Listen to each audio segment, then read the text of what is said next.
Seorang pria yang awalnya diduga gelandangan ditangkap polisi usai terlibat keributan dengan juru parkir di Jalan Perindustrian 2 Sukarami, Palembang, Senin 28 Juli 2025 pagi.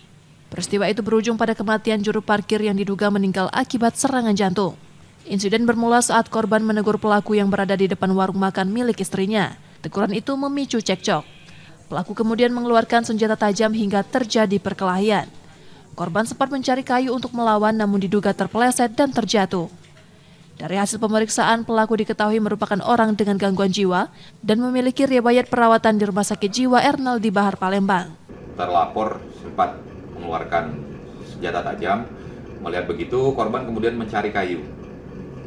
Nah, ketika akan mendekat lagi, si korban tadi setelah mendapatkan kayu, korban terpeleset sampai jatuh. Kemudian berdiri lagi, jatuh kembali, lalu oleh saksi-saksi yang ada di lapangan, kemudian si korban dibawa ke rumah sakit. Saat ini polisi tengah menelusuri keberadaan keluarga pelaku untuk proses penyerahan. Reski Oktora, Muklas Diferensial, Kompas TV, Palembang, Sumatera Selatan.